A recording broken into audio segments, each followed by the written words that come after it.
Waheguru Ji Ka Khalsa, Waheguru Ji Ki Fateh.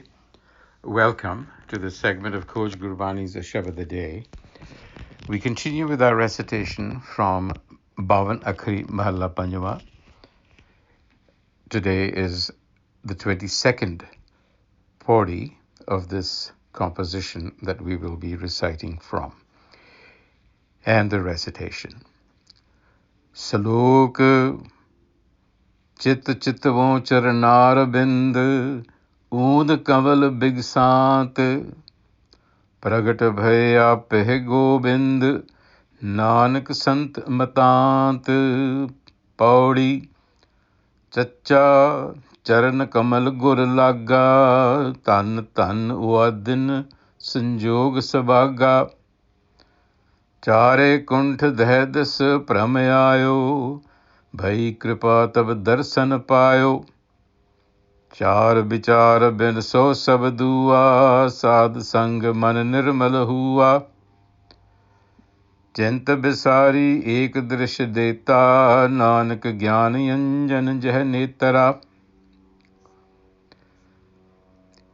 In this passage, the Guru talks about the evolution of one's consciousness from ego consciousness to a state of pure consciousness, without any conceptual structure in it. And the Guru begins by saying that my awareness was like a withered lotus flower. The example of a lotus flower has been used because it is a symbol of spiritual knowledge, but it blooms in muddy waters.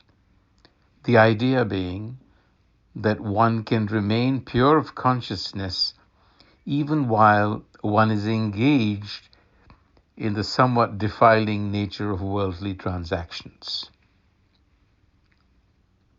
So we begin in a situation where the mind is like a withered lotus flower, inverted. Ud kaval. Ud means inverted.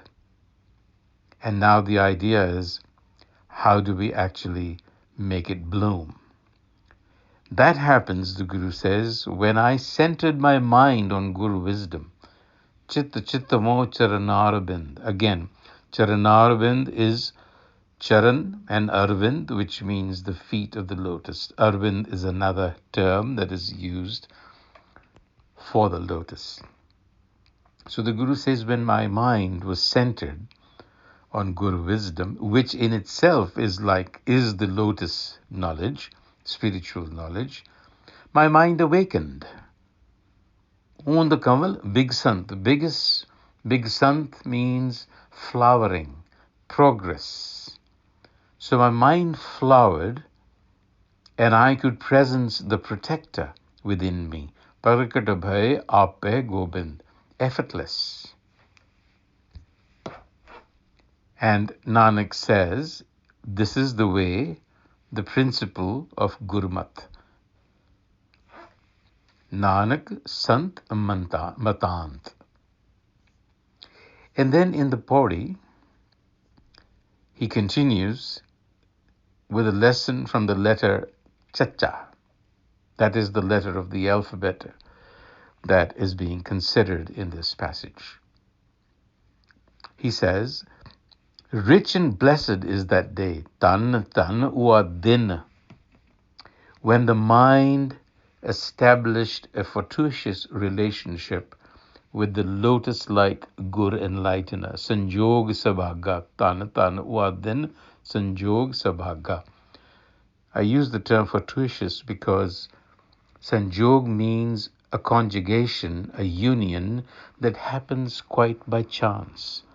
It is synchronicity. It is what we call nadar. Because the meeting with the Guru Enlightener is really a matter of good fortune. So it is fortuitous.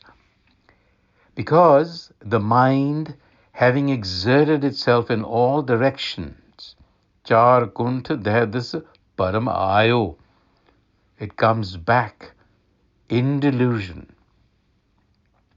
And it finds clarity only through the grace of Guru wisdom. Bhai kripa tab darshan payo. So you need that element of grace.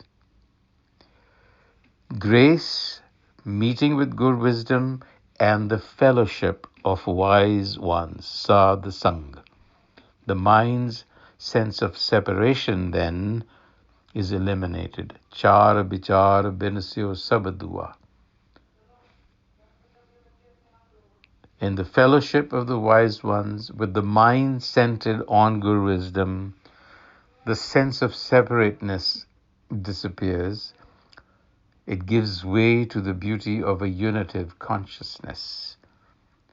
That means that the mind now understands the interrelationship between everything in this cosmos and then applies itself for the betterment of everybody.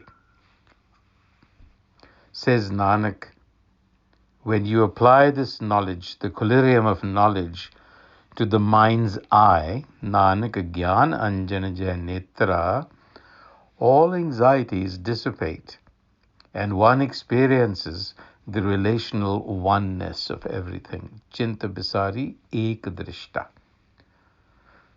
So we find, interestingly enough, that again and again, Gurbani gives us insight into the complementary nature of individual effort and grace. They go hand in hand. Grace just doesn't happen like that, and yet individual effort is not adequate either. And we've already talked about the relationship between the individual and the good enlightener as sanjog sabhaga, a union or amalgamation that happens quite by chance. And that chance is just another way of saying grace. On that note, until the next time, Waheguru Ji Ka Khalsa, Waheguru Ji Ki Fateh.